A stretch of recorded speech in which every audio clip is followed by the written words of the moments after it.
Very good. It's 1 o'clock, so we'll begin the Tax-Exempt Review Committee meeting for today. We have 3 items on the agenda. The first item is to approve Tax-Exempt Review Committee meeting minutes of 3/23/21. And we have the minutes enclosed, and if there are any changes or corrections, we'd love to hear that. Otherwise, we'll accept a motion. Make a motion to approve the minutes. We have a motion. Do we have a second? Second. Motion and a second. Any further discussion? All those in favor say aye. Aye. Opposed, same sign. Motion carries. Number 2, application for TIF for Drucker Brewing, and Jim Gilmore will get us started. Jim. Okay, thank you, Mr. Chairman. The City Commission did approve a change in our TIF policy whereby future TIF applications will start with you. And at your previous meeting, you had given the okay with that change for us to begin working with Drucker Brewery and MBA on this particular project. We've got a draft renewal plan that will be ready to go to the City Commission May 17th, public hearing at that time, and it would be on the Planning Commission next week. Your role in this process is to take a look at the financial requests that they've made, see if you feel it's acceptable, see if you feel the type of project is appropriate for tax increment financing.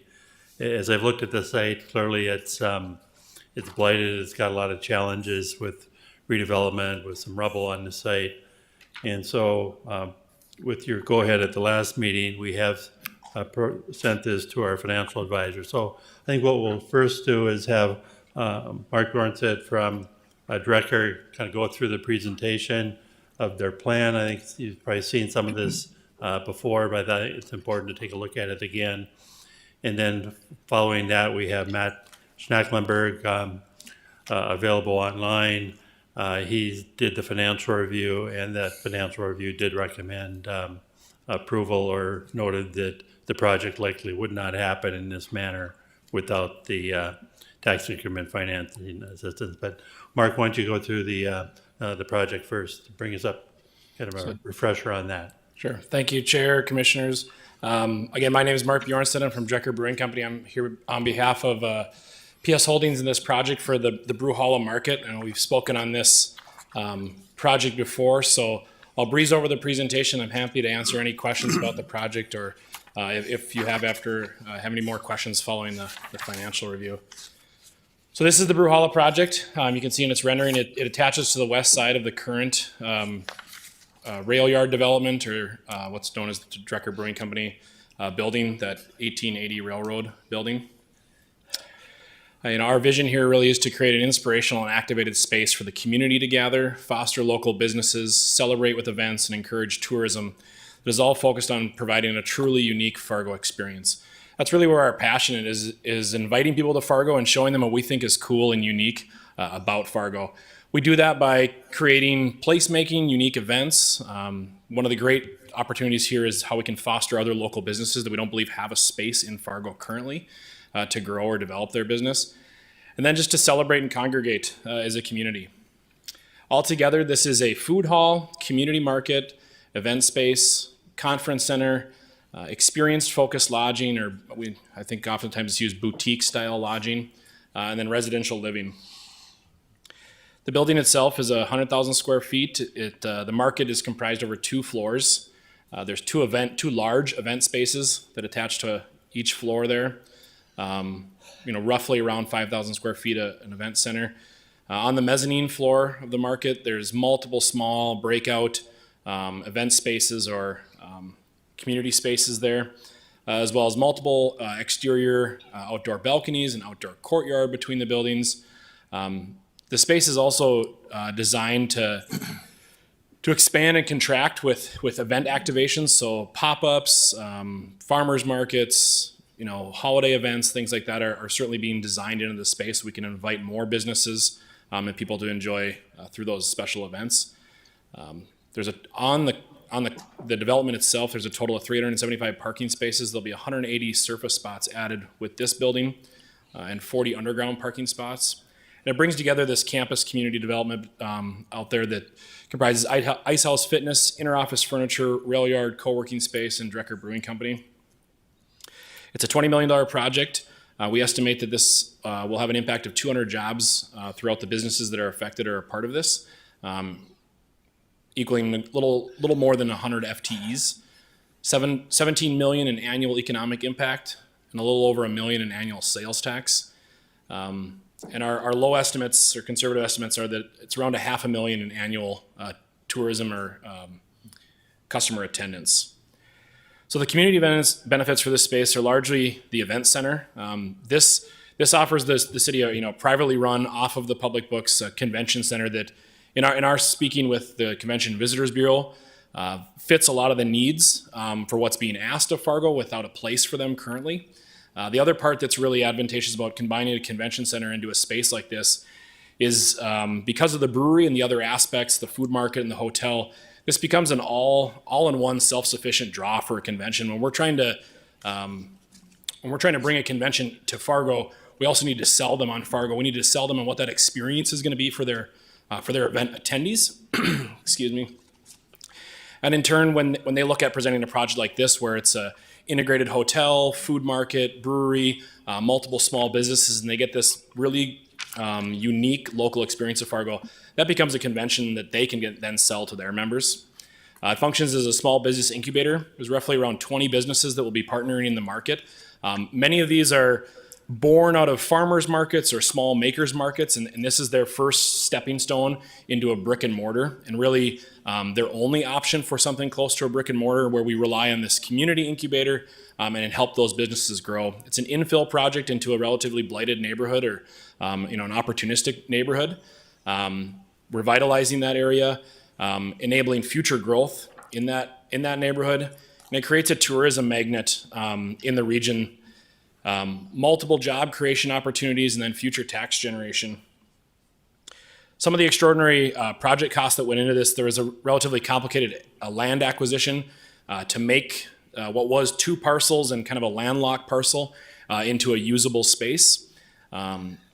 This was the landfill site for the Fargo Central High, so there's a significant amount of rubble and poor soil infill that needs to be addressed and taken care of.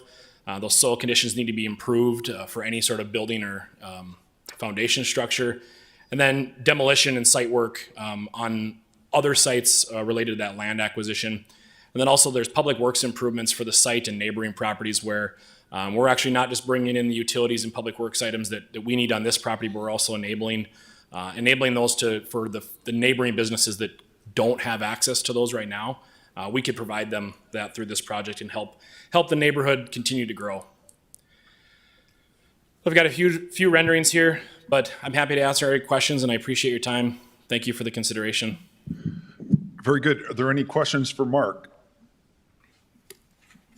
And Jim, maybe you could talk a little bit about, so the 1.5 million that they're requesting, could we have like a ballpark figure of what that current site pays now in property taxes, and what the future will be with that, if you wouldn't mind talking about that?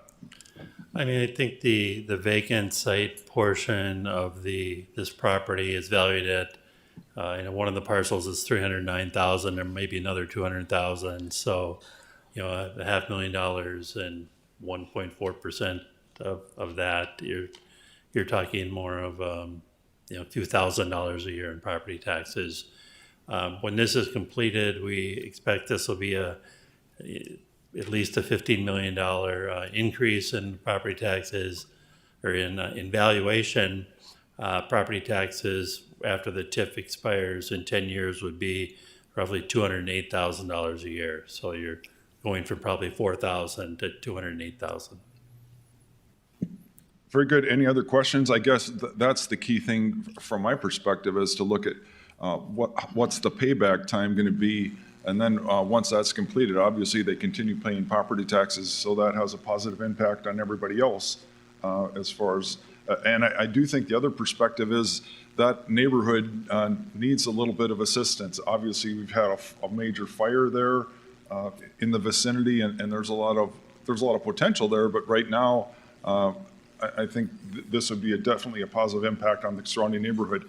And the other thing, Mark, if you wouldn't mind talking a little bit, so in my experience, when I stopped there one day, there was a line of about, I don't know, maybe 100 people. This is in the middle of the winter, sitting on lawn chairs, waiting for you to open, and I was a little bit surprised. I was like, what in the world's going on? Is the mayor here signing autographs? Why is this big crowd here? So can you talk about that? Because I do think this is a place-making place, and what people are coming to Fargo for your business. So if you could talk a little bit about that, I'd appreciate it. Sure. So, while our at Drecker, our name includes brewery, but we don't think of ourselves as a beer company. We think of ourselves as an experience company and everything that touches. Our major product just happens to be beer. But the way we approach our products, our artwork, our branding, our events is really around creating a community experience, creating something that's fun and engaging and produces some wonderment and enjoyment in life. And when we do that, we've, over these last few years, developed beer styles that I think are beyond the definition of beer and have made quite a name for us across the country and across the world. Our main specialty is what we'd call fruited sours. At any one time in the top 50 rated fruited sours in the world, we usually have around 8 to 10 of those, which is pretty incredible that they're rated that high. And so people come from all over the region to get those releases. And that's really fun to see them when they line up, they come in, get those new releases. They bring them back to mostly the primary regions that they're coming from are Wisconsin, Minneapolis, and Iowa. But we see them coming from all across the country too. And that's even during a pandemic, that they're still making the trip or having these experiences done out there. And so that's really rewarding to see. And then that's where this facility comes into that vision, is that we're bringing people to Fargo organically for the brewery. They're coming here for a weekend trip. They're coming here to experience the beer we're making. We just want to show them everything else that we think is awesome about Fargo. We want to bring in great restaurant partners and local makers and retail partners that show off other aspects of Fargo that we think are amazing and worthwhile their time. And we want to give them a stage to do that on, and then provide them events and lodging and everything that wraps that experience together. Just one more thing. If you could talk a little bit about the food court. Obviously, I think most of us are familiar, like in Minneapolis and Denver, where they have these, some are food truck courts and some of these, if you could talk a little bit about that. And then, if you don't mind, I'm going to put Jim on the spot a little bit. He was talking about some of his, I believe it was family were so impressed. And so I'm going to call on you first, Mark, and then Sure. Jim. Thank you. So food market is one of the number one growing trends in the food and entertainment world that we've seen probably happen over the last 3 years, especially.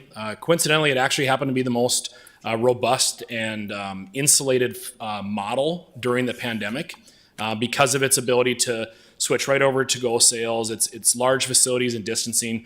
So looking forward and planning this during a pandemic, we actually had quite a bit of confidence in moving forward with this project. But what a food market does is provide small spaces that are really only for their core business, and then all of these businesses work together to share common area space. It's very similar to a suburban mall, but where we leave behind some of the suburban or multinational conglomerate box stores, and we focus on small local businesses that leave all of that revenue and that dollar and those jobs here locally. So you produce a big mixture of sweets and treats, food to eat there, multiple options for on-site dining. And then there's also this off-site consumption where they might come in and get butcher supplies or cheese to go or visit some of the retailers that are in there. And so it creates this business community where some of these businesses might not have the ability to draw a significant amount of traffic themselves. The rent that would be required for their space in any other area would be prohibitive to them even opening their business. But when they work in this collaborative manner, they're renting such a small space, and then everyone draws traffic together. It builds this community around that, and then everyone synergistically shares customers. So that's what the core of the food market model is. Do you want me to tell my brief story here? This is a bit of an anecdotal story I shared last month as well, but I have a family that moved away, been away for over 30 years, graduated from NDSU, moved away, and my sister called me a few months ago prior to this announcement and said she and her husband were empty nesters now thinking about moving back to Fargo. And I said, well, that's interesting. Where did that come from? And part of my questioning was, well, what would you do if you moved back to Fargo? And she hesitated and said, we'd hang out at Drecker all the time. And I said, that's interesting feedback I'm getting from someone who lives in Fort Collins, Colorado, which is a beer town, USA, probably 100 breweries there. So it helped, again, even before this discussion started, it helps me reinforce when it put that in the context of labor force recruitment and encouraging people to move back home. We need amenities and lifestyle things like this to pitch people and draw people. And I guess, go ahead, Mayor. Mark, just a question. When you did your financial analysis with the team, you're obviously going to charge rates to the people that come in there and rent space. Are those rates what are reflected in the financial analysis, or did they make an assumption higher or lower what you were going to charge? No, I think what he predicted in there was kind of the blanket rate that, it went across the whole square footage, assuming that it's fully rented.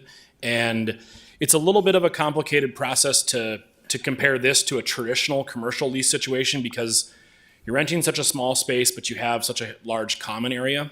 So in a normal situation, you might have, 3/4 of normal lease and then 1/4 is CAM. This is, maybe closer to 50-50, but overall, if you look at what the net rent that somebody pays in here, it's significantly lower than any available space because they'd be renting a minimum of 600 to 1,000 square feet in a commercial real estate place, where here they can rent as small as 120 square feet. And so what they reflected in the financial analysis was kind of just the whole market's rent across. So when you look at the rate of return, is that what your assumptions are as well, or is there a bit of risk that you, i.e. can't fill the space, or i.e. don't have the projections to work out the way you thought? No, we don't have any concerns based off of the financial review and the internal rate of return. There's been significant interest in from businesses, and we're working through the process of finding the right ones that add to this market, and everyone can work synergistically. But we don't have any concerns that those won't be fulfilled. Very good. Thank you. Any other questions? I have a question for Jim. So we've talked about, is there a risk? So this 1.5 million, if we grant this tax exemption, what risk is there to us, to the city, and to the taxpayers? There's really no risk to the city because what we're promising the developer is that we're going to return to them the property taxes that they pay. So if for some reason, they weren't successful, the value is lower, the property taxes are lower, they simply won't get their money back that we promised. And they're proposing that be set up over 10 years. And so it's a little bit shorter than some of the other TIFs we've had. As far as the risk for the developer, they're the ones taking the risk. Our financial reviewer will note that, some of the things like apartments, you can kind of know what you're going to get there. But when you get into retail space, convention space, in the time of COVID, that's relatively high risk space. If you look, across the board, some people could be successful, some might not be successful. So, they're taking really a pretty big risk in this because it's a sort of an unproven market. I mean, they've got great confidence. I think they'll be successful, but when you look across the country, not everyone is. So, Very good. Any other comments or questions? Mr. Grubb. Thank you, Mr. Chair. Jim, I'm just kind of looking at the policy. I like when we can say unequivocally that it meets the policy. So I just noticed the but-for test came back good. It looks like that kind of coincides with policy 10. And then within the but-for, it looked like it meets 3, 5, 6, and 8. Can you say that, yes, this does comply with our TIF policies? It does, and I should have Matt Schockenberg, if he's online, walk through the report. Because I think That'd be that's great. important Thank for you. Yeah. Matt, are you Yep. available? Yep, I'm here. Can you hear me? Yes. Wonderful. So I will just comment on that last question on it meeting all the policies. The one thing that I will say on policy 6, that the land the reimbursement for land acquisition is limited to these two tests, the lesser of these two tests. I'm on page 3 of my report. and that comes in a little bit under what they were requesting. So they were requesting 971,000 for land. The test comes back with 941 as the max. I still assumed the full 1.5 million though for my analysis. So I will start to kind of go through my report. I think, a number of you have probably, familiar with these reports at this point. This one was a little bit different, just in that there will be an operator of this project, and they will be leasing it and paying lease payments to the developer, PS Holdings. And so those lease payments are what is basically the revenue of this TIF project, if you will. So we did a little bit more and different analysis than we typically do. So I will step through that. I think, Mark did a nice job, obviously, of going through the project itself. So I think I can skip over some of these pages. Let's just start on page 3. And as was alluded to earlier, this kind of steps through the different policies, and if it meets them, it meets, policy 8, which is the 15%, limited to 15% of hard construction costs. There's no problem there. The land cost I spoke of earlier. The term is under the max term. And then on page 4, I have what we were estimating for TIF being generated over 10 years, and it's just shy of $2 million. That's assuming a 1.5% market growth rate on the property and a discount rate of 4%. When you discount it, the present value is 1.563 million. So that's over the ask. And so I limited the final year of TIF so that the total PV in the 10 years is the 1.5 million that was requested. So a little bit of background there. As far as the financing, they are putting down 20%, so a good amount of money towards this project. Right now, they're looking at a 20-year loan, estimating a 4% rate. That's about a $1.13 million annual payment of P&I. And they're looking to have this done in the fall of 2022. So we'll get into the analysis and kind of where this differs from what you've seen from me before. So they're getting these lease payments from the operator of 1.45 million. That, and Mark, please correct me if I'm wrong, but that is an estimate right now. It's not formulated, it's not signed in a lease, but that's, I think we were kind of waiting for the final bids to come in, which they did, and then your analysis too, and I think that's where that will stay. Okay, great.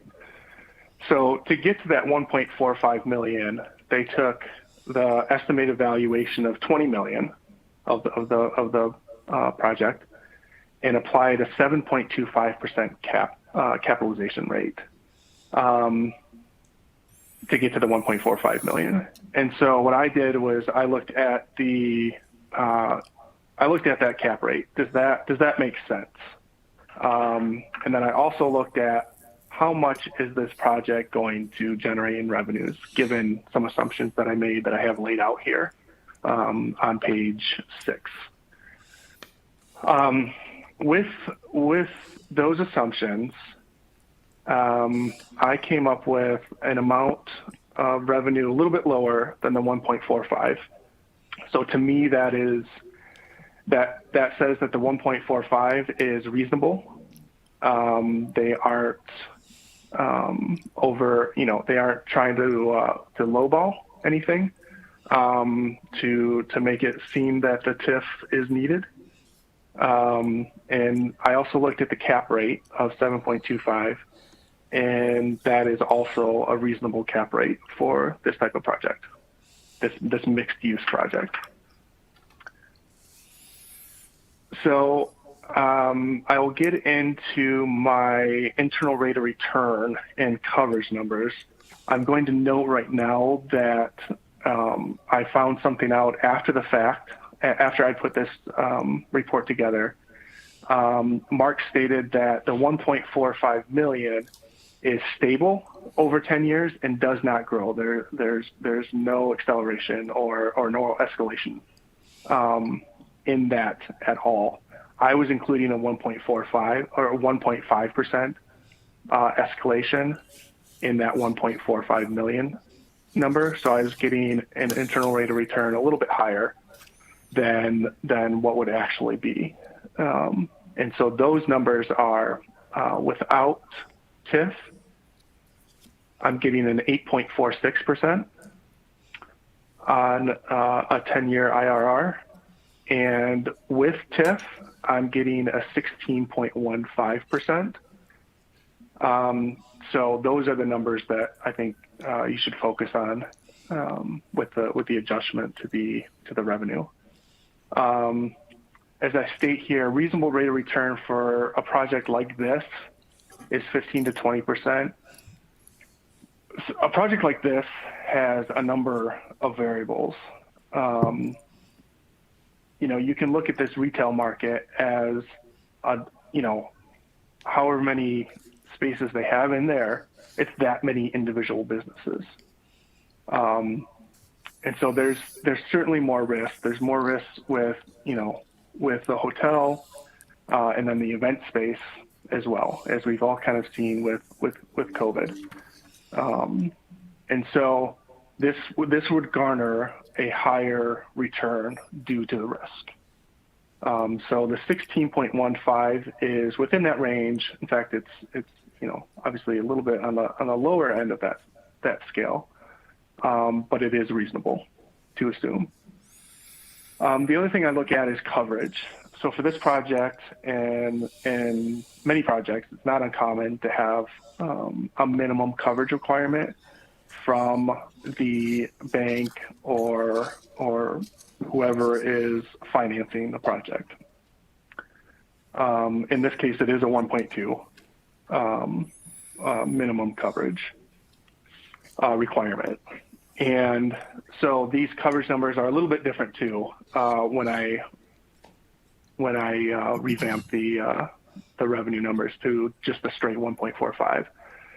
So coverage without TIF, max coverage is a 1.07, and that's in the first couple of years, and then it just goes down from there as taxes grow. The taxes that they'll have to pay grows, but the revenue does not. And then with TIF, the maximum is a 1.42 times coverage, and that's a very reasonable coverage for a project like this. It meets the 1.2 times coverage with a little bit of leeway in case things don't come in where projected. Then I ran some sensitivity analyses, kind of, what happens if the project cost drops. I also looked at what happens if rental and lease revenue is decreased from the projections that I have in here, and then a combo of the two. And they all showed, somewhat, in my view, somewhat unreasonable movements at this point in the project. They would, the project would have to be reduced by, and again, these numbers changed a little bit because of the revenue change. About almost 14%, the project cost would have to be reduced by. That's a large percentage, especially at this point in the game. And then the rental rates, I have those going down, almost 22%. Again, that's a large percentage to go down, especially since I'm already estimating that the revenue will be below the 1.45 million. And then combo, you can see here again, 7.3% in the project cost, and then it's 10.3% for the lease revenue. So these are substantial movements, again, especially at this point in the process. So I'm happy to answer any questions about my analysis. Very good. Are there any questions from anybody? Thank you for that. And if you, I have one go question. ahead, Justin. When looking through it on page 3, if you don't read the last sentence, it looks like it complies with policy number 6, which it's short by $30,000-ish. Is that something that will be, if to proceed forward, would need to be adjusted to meet that policy 6? I mean, I think that would be, for this committee to decide, do you want to reduce the amount of assistance for the land by $30,000 to get it under that policy? They may certainly have other costs they're going to be higher too.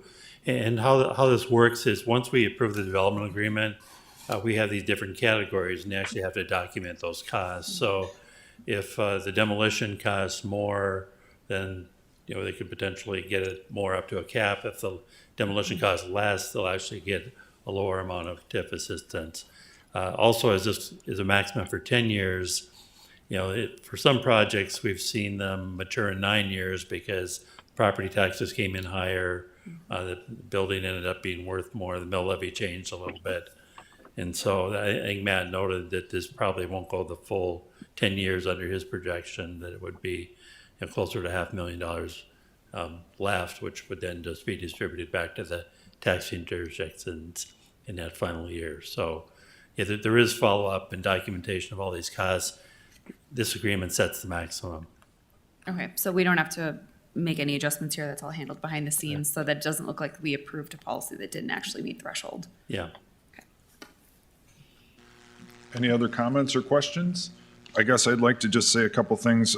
First of all, that was great from PFM. I appreciate that. But then the conclusion on page 8, it says the developer will bear all risk involved with the project. To me, that's an important thing. It's not the taxpayers or it's not the city of Fargo. And then the last line is PFM concludes that the project would not be feasible without public assistance. So I think that summarizes it very well. Any other comments? Any other questions? Otherwise, we will accept the motion. Move to approve, Mahoney. We have a motion. Do we have a second? I'll second. Motion and a second. Any further discussion? All those in favor say aye. Aye. Opposed, same sign. Motion carries. Thank you very much. Congratulations. Good luck. Thank you, members of the committee. Chair. And we would say that once this passes on, this will next be voted on by the city commission. And so if there's any comments or questions, you're still going to have another opportunity at the next commission, and you can join the rest of the throng of comments. We love to have comments, so please join us. All right, number 3, review of tax-exempt policy. Jim. Okay, this is a presentation I went over with the city commission, so I know Commissioners Pepcorn and Mayor Mahoney have seen it already, but I thought for everyone else it would be nice to see just kind of what is the impact of these programs on property tax rates. I'll skip these, who's on the committee, but the goals and objectives of our current policies there's a variety of things we try to accomplish with them, and these are kind of the 8 categories I think things fall into, and so as we update our policies, I think we need sort of individual policy chapters or sections for each of these types of goals, because with some of these we are fine with supporting office development. In other cases, we're not. So anyway, these are the overall categories: low-income housing, remodeling, single-family, economic development, some NDSU area housing, downtown, brownfields, and like we're seeing now in just public-private partnership that there are often projects that kind of differentiate the community or support a variety of different goals. The legal authority for our tax policies come from really all these different sections of the Century Code. We really can't provide any exemptions unless it's called out for in state law. And so in some cases, we use the same tool for a variety of different goals. In some cases, the goals are for a specific program, or the laws are for a specific program. The property taxes by governmental jurisdiction. So this is just an example. If there's a $10 million project that receives a property tax exemption, you can see what percentage would be affected by each of the four major taxing jurisdictions: the schools, the city, the county, and the parks, with the schools being the majority. This is then for the next eight or so slides, the different types of objectives we have. There are, this is last year's information from the 2020 tax year, or 2019 tax year. So in low-income housing, there are currently 9 properties receiving this exemption that have been granted by the city. There's 35 million exempt. Annual property taxes would be 492,000. In fact, if these properties didn't receive the tax exemption, they wouldn't happen. And so, these will hopefully in the long term still have some property taxes. But the main goal is here to provide low-income housing rather than property tax growth. The remodeling exemption, this was used by certainly a large number of properties, over 664. The amount exempt is 20 million.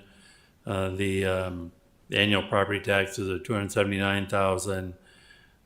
The average residential exemption is about $25,000 in value. So it's an exemption that I think encourages people to maintain their property, improve their property, and isn't a huge amount of property taxes lost. 50,000 is the city's share of that. I'll be talking about some changes to this policy a little bit later. The new housing exemption, currently there are 482 properties that are exempt, 71 million in value. You can see the amount of annual property taxes, and as well as the city share. What's exempt here is the first 50,000 is exempt. It's available for a 2-year term. It's important to note that while there's 71 million exempt, there's another 191 million that is not exempt that they're paying, these houses are paying during those first 2 years, or each year. And then we have our economic development projects, and we spend a lot of time on these. This currently a snapshot of what we have. We have 21 properties that are receiving a property tax exemption. That value is a little over 100 million. Over half of those are simply 5-year exemptions. The other half can go up to 10 years, although typically we require, and actually 9 out of 12 cases, they're paying some property taxes in year 6. There's only 3 projects that were currently in a 10-year 100% exemption. Some of the notable projects that went longer have been Tecton and Aldeveron, where there's very large capital investment, substantial jobs, and higher wage laws. The state law actually allows cities to go 20 years. We haven't done that in a long period of time. We haven't seen any of these for a little bit, but there was properties near NDSU. We were encouraging new housing in that area that had to meet either a but-for test. Exemptions were generally limited to 10 years. In some cases, we went to 15. We haven't seen that many projects. Right now, I think the vacancy rate around the campus is growing quite a bit, and so there's been a little less interest in these type of developments, but they did achieve some of our goals of clearing out substandard housing as well as providing student-oriented housing close to the university. There are 20 million in exempt properties, 11 different properties. Most of those are paying, some property taxes after 5 years, at least the ones that received the pilot, and you can see the annual property taxes on these. Downtown redevelopment, we've kind of got three different things we've used. They've been both the TIF note, similar to what we have with Drecker. We've used the pilot to encourage housing, as well as 22 Renaissance zone properties. Right now there's 30 properties exempt, 130 million in value. We'll see what the annual property taxes are, but we've certainly seen a tremendous amount of properties come back online, and the value of the downtown has grown substantially from properties, especially those that have started to pay property taxes after the 5-year exemption. Let's see. This is a map. Sometimes we get the question, haven't we done everything downtown? As you can see, that we've done a lot, but there's a lot of vacant parking lots. There's a lot of other potential for Renaissance zone projects, particularly along the river. So while a lot's been done, there's potential to probably do just an equal amount into the future. Brownfield development, just an example, actually one of these right now is the Butler Business Park on the corner of Main Avenue and I-29. The increment on this was 11 million. Before there was quite low property taxes there, and it's brought in $11 million in value. I think it's up even more this year. It increases in value along with other industrial space.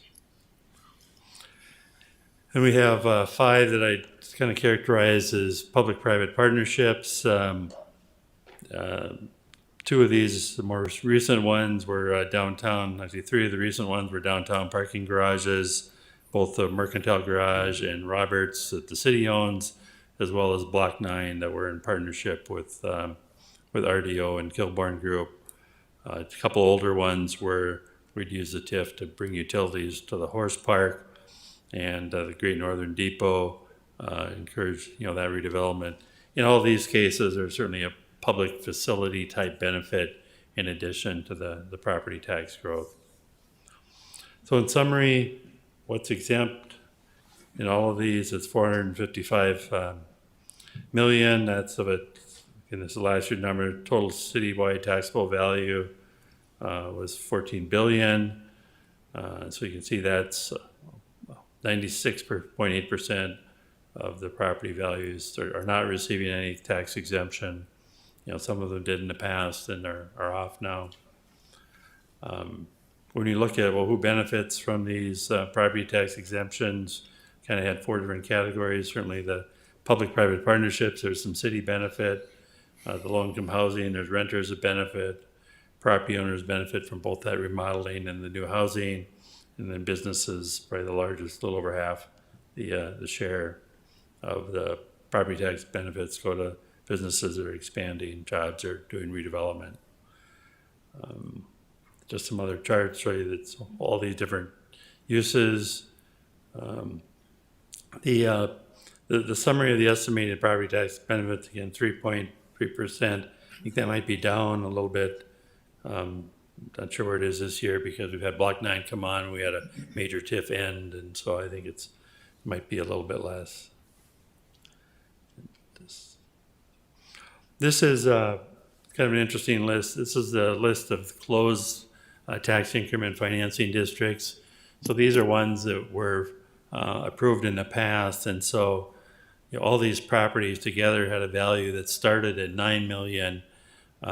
They increased in value by 383 million, and so that 383 million is on the property tax rolls. So that's almost as much as what's exempt today. The average length of the year of a TIF district was 14.7 years.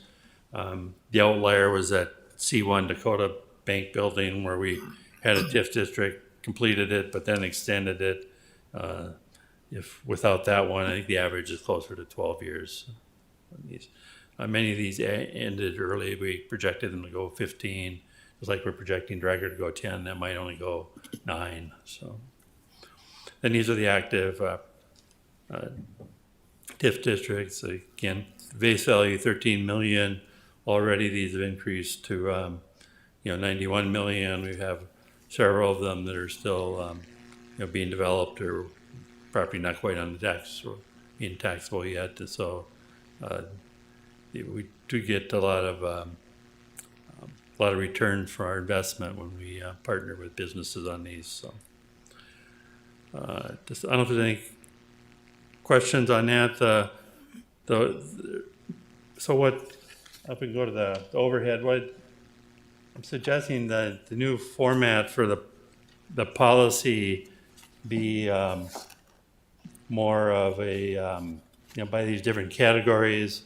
And so we have essentially a chapter that talks about affordable housing, a chapter that talks about remodeling, new housing, economic development. Because right now, even our internal staff reads the policy and says, "Well, can we do a remodeling for an office?" Well, yes, we can. That we don't do offices under pilot, and so it becomes kind of confusing to explain to the public when we have struggle with it internally. So. This would be the overall, format is that there'd be, what we're doing to support affordable housing, and you can see the other 8 categories. And just want to see first if you're kind of comfortable with this, new format. And if so, I'd like to talk about just 2 of them at this meeting, and then in future meetings, start to talk about economic development so we can kind of focus on what policies we're going to use for each of these objectives. So any thoughts or questions on this? So Jim, I guess my thing is we have the home builders here and other people. So I think we would want to hear what their perspective is on our changes. And so we have some red line material. And so what I want to make sure is that they've had a chance to review this ahead of time so we get their perspective. I think that's important right now. That probably my first question is you like this kind of format first, and then I'd like to dive into that single family and the remodeling next. I apologize for that, and I guess I do. I think we have no problem with improving this and making improvements all the time, and to have it in different sections makes it easier for us, I would say. So I'm in favor of this. I don't know if anybody has any comments. And can I add one more thing, Jim? Can you go back a couple slides if possible? I'm sorry to get you off topic, but where you showed the number of properties and the past TIFs, so many times you hear this comment of, well, this doesn't benefit. What I'd like to know is, so that total value there, 392 million, I think it'd be interesting to know, well, that number, that's helping reduce people's property taxes. If that number wasn't there. So I'd like to know what the city's, the total value is 392, what's the city's percentage of that? And because to me, without these TIFs, that money wouldn't be there. And so I guess and if you don't have that number right now, do you get what I'm saying? Yeah.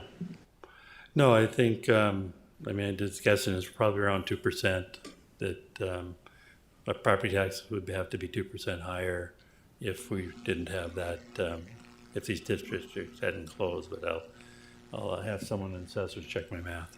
Well, that's good. I appreciate having someone else check our math. I'm always in favor of that, but we frequently hear this comment that, well, this doesn't benefit us, and clearly there's the black and white, there's the facts, $392 million, and the base value was $9 million.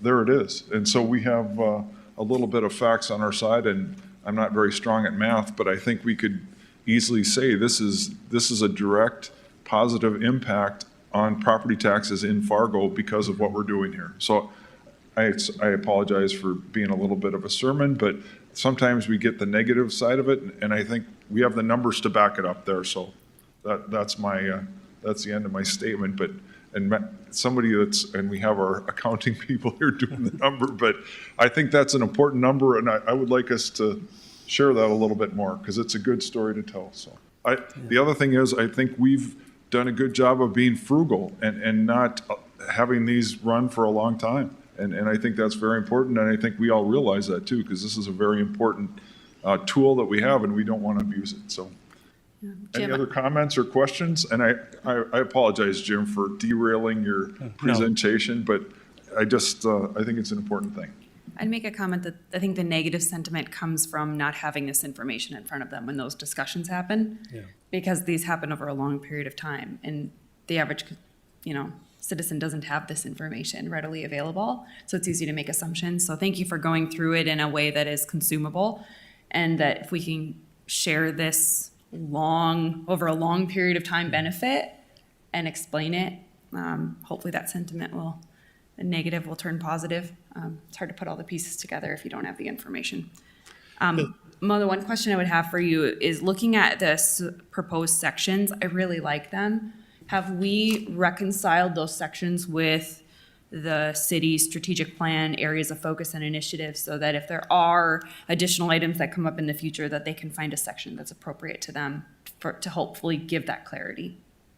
Yeah, I mean, I think we can do that. And for instance, with the low-income housing or the more affordable housing, I think it'd be, that one might belong better in the Community Development Committee that also provides HUD money for low-income programs, because right now the same project's going to 2 different committees, maybe 3 different committees. And so the more we can kind of wrap these together to one group, I think that would work better.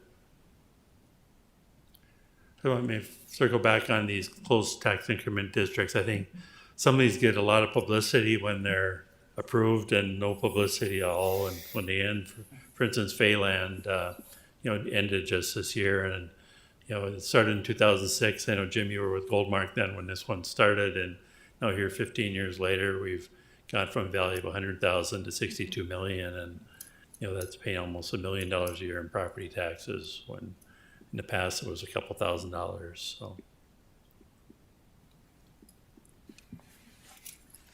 Mr. Chairman, I think the other thing people have to remember, since John Cosgriff left the commission, we've dropped the mill levy by 6 2/4 or 6.25. Tax and spend. Yeah, and Excuse me, we will not tolerate any criticism of our fellow members.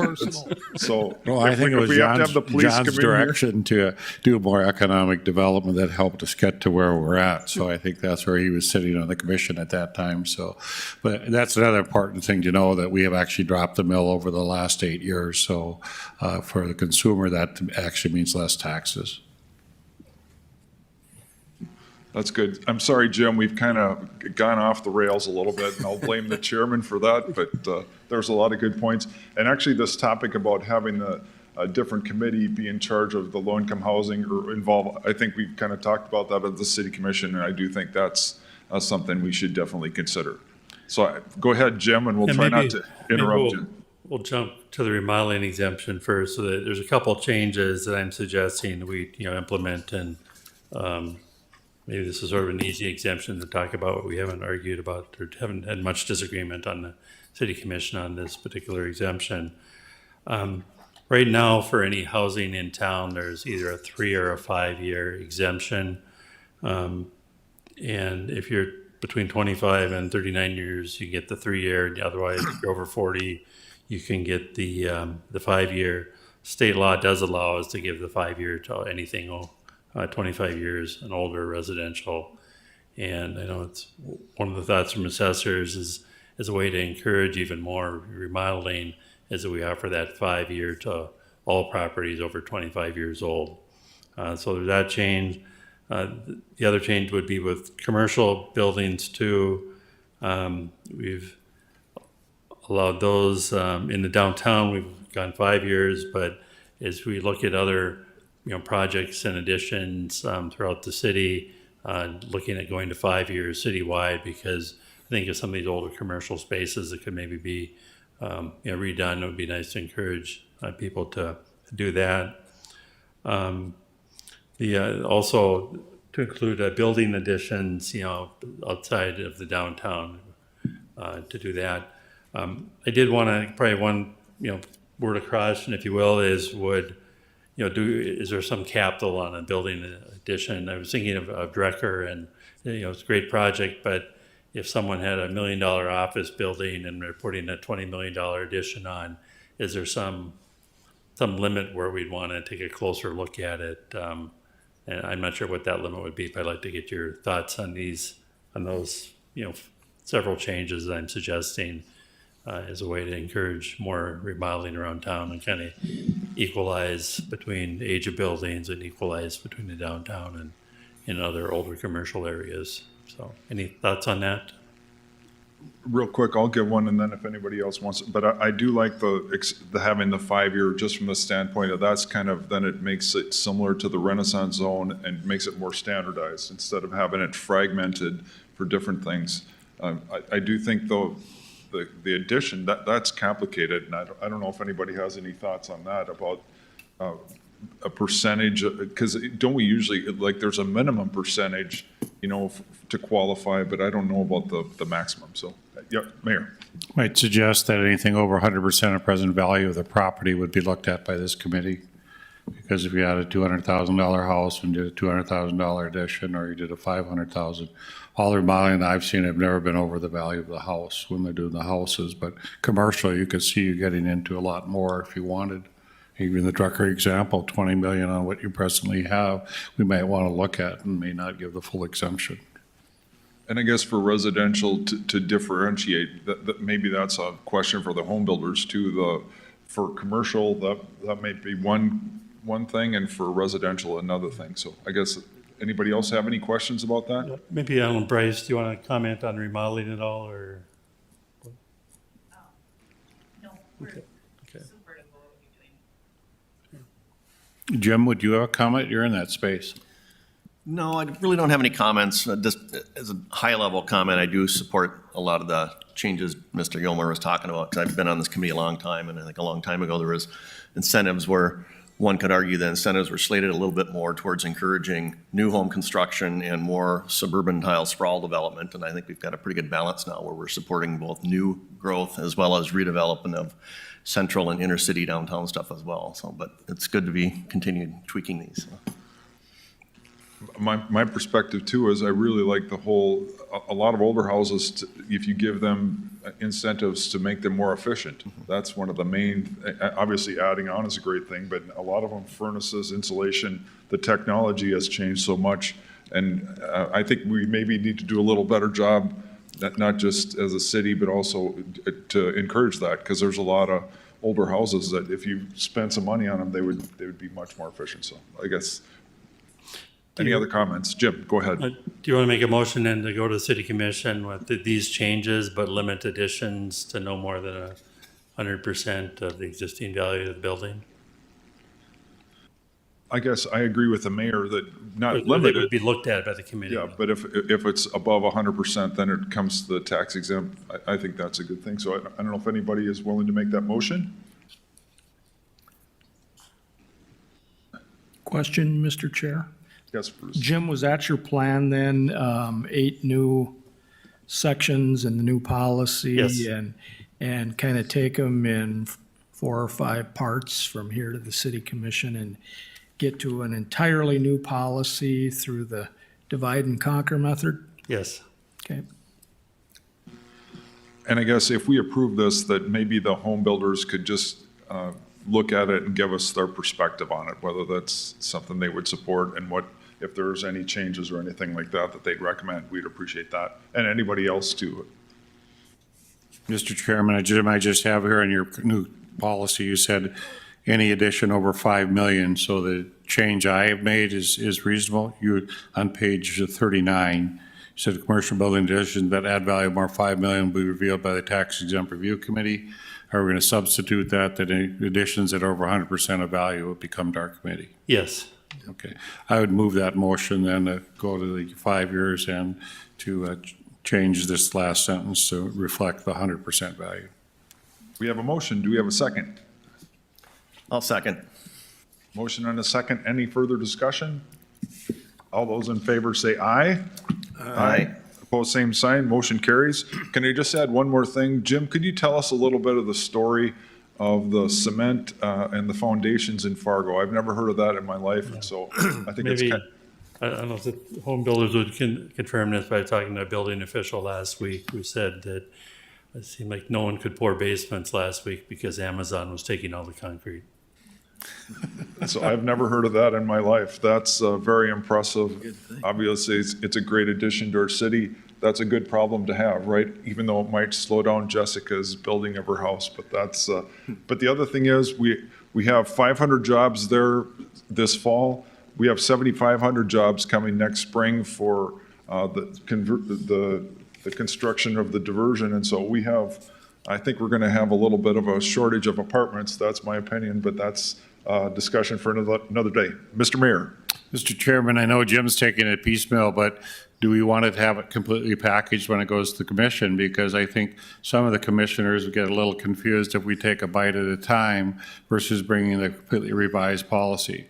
And could we just, as a group, maybe approve what we think the changes are and then have them give it as a full package to the commission? Because I sometimes, what if they vote up or down our changes? And it just, then they nitpick. And if we just send them a complete policy, I think that's sometimes better to accept. So since I'm the chair, I get to rebut your comment. I guess the thing I like it doing it piecemeal, but I would also like to have the other commissioners know what order we're taking them in, because they might have specific issues with each one, and they would have the opportunity to comment. So if that's okay, Jim, what I'd like to have us do is say, here's the order, this is the first one, but we'll eventually be going down. And so they're aware of that, because different commissioners have different priorities or passions. And so you want to have them have opportunity, but I think doing it all at once is overwhelming. I like this way, that's my perspective, but I also want to make sure that we have everybody have the opportunity to comment on it, if that makes sense. Well, I think Jim made sense when he said his comment is that there's some commissioners, are we incentivizing Greenfield? Are we incentivizing downtown, NDSU? What are we incentivizing? There were a couple commissioners that were wondering, should we change our focus where we're headed now in different elements? We like the Greenfield right now. The state tried to pass a law to change that. And I think home builders likes the Greenfield as well. But it's just a question of whether they'll be okay. This remodeling one, I don't think we're going to have trouble with, but I think it's going to be, what are we incentivizing? So we just had a great project here today that makes a lot of sense and will add a lot to us. But now we're finally moving out of the downtown and starting to move to other places. And I think some of the commissioners are going to want to move to single-family homes North Fargo. What can we do to incentivize? This remodeling helps a bit, but what else are we going to do? So that'd be the only thing, Mr. Chairman, I think you have to think about, are we going to change that? We've also discussed, do we have an outside consultant come in and look at our incentive policies and say, here's where some of the nation is going, here's how things are changing, to give us that financial analysis John talks about all the time. You're doing good, but could you do even better? So. Well, and I totally support having somebody else come from the outside and evaluate what we're doing. Are we doing a good job? Are there things that can be done better? So I think that would be a great thing. And I don't know if that will go to the commission first or for us first, but to have an outside evaluator, I think that can only help us. So any other comments or questions? I apologize for, but I don't know if you want to make a motion on that, but going back to that, I like it having in pieces, but I do think the other commissioners to know what order I think that would help the discussion a little bit. So Jim, just to clarify, besides the ones we talked about today for remodeling, we're really talking about a lift and shift to clarify sections within the appropriate sections of content that already is there. Yeah. Or are we talking about adding new content to help clarify even further? Because if we're just moving it and plopping it into places in a new templated format of the policy, we can get that done pretty quickly for them to look at it in a holistic manner. But if we're taking it in sections and then adjusting the content within each section, that could become extremely confusing to do that piecemeal. I mean, I think we are adjusting the content within each section. For instance, in economic development, we may change the scoring system with both EDC. But I don't want, within this remodeling one, we're making some minor policy changes. Some we may not change much at all, but within each section, I think we'll clarify and review, or do we still want to keep doing it this way, or do we want to change it?